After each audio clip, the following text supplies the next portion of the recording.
Psyche Meeting Yusha here. So I decided to do a video and I wanted to talk about a culture that's so deep within me that I know it's from past life. I always connect with this culture and it's one of my favorite cultures. So I'm going to show you the statue of one of the spirits that communicate through me. So this is Chief.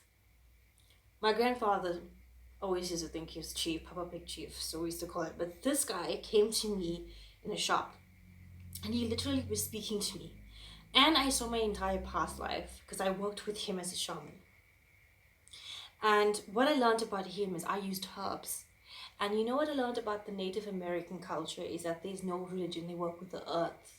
They work with the rain. And I've been dancing for the rain to get rain in Joburg and it's been happening. So, but what I'm trying to say is that they have so much respect for animals, for the earth itself, that we can learn so much from their culture.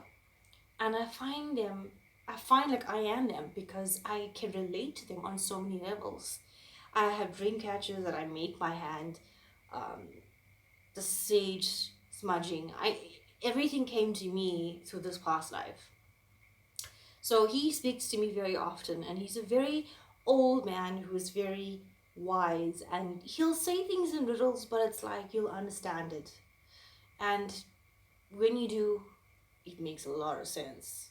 Boy, does it, does it. So the culture is amazing because you have a lot of respect for this world that we live in. And we don't have much of that happening at the moment. But he's taught me that, and he really did exist in his time. He was one of the really old chiefs, and I was his assistant. I was also male. Well, also male in that previous life. So it was just something that really caught my eye. That they had a lot of respect for their culture. Uh, uh, the lifestyle was like very the air, the wind, the fire. It's beautiful. So I thank him for guiding me through everything that I've been through as well.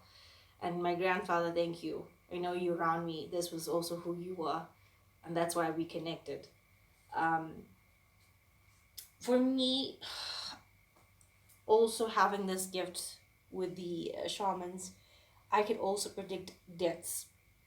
I predicted like my dog's death, my grandfather's deaths, my mom's best friend's death, and a few clients have. Now, what I've realized that the afterlife does really exist, and that the body dies and not the soul, and the soul lives on. And what happens is that the soul watches everyone prepare for the body to get ready for its service. Most of the time, the spirit will tell me, I don't really want a religious thing. I want a spiritual thing. Farewell, like a celebration of life.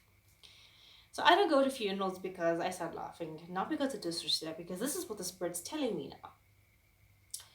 And they want to be celebrated for their life. And one thing I've realized that they're so enlightened when they cross over. They're so they don't carry the heaviness that they once did on a human body, because that's what the human body does. That they've left it all behind.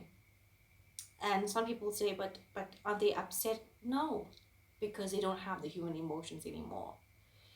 And then some people tell me, but do they really speak?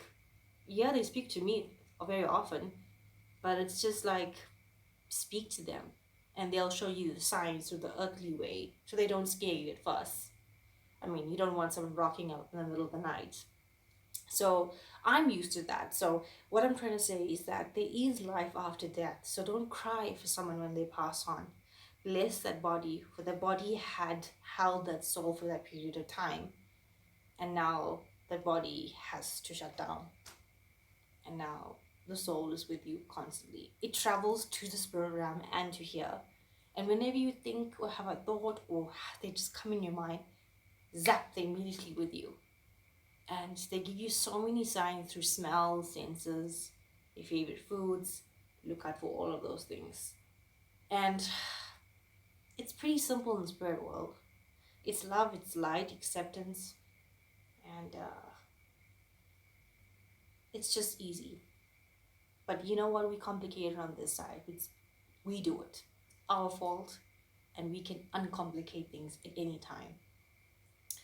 So, having this gift has taught me that there is the afterlife, that we can make our life happy while we're here in this human body for this short period of time.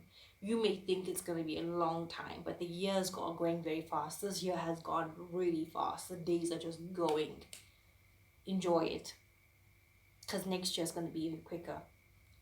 And it's sad because you want to take in the moment people are passing on. You just want to enjoy it. I know for a fact it's going to be no Kali Yuga next year. I don't care what people say. They can say whatever they want to say. But to me, I know the energies of 2020 is going to be a very vibrant, positive year.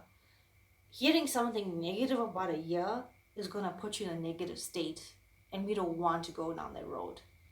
We're tired of negativity, aren't you?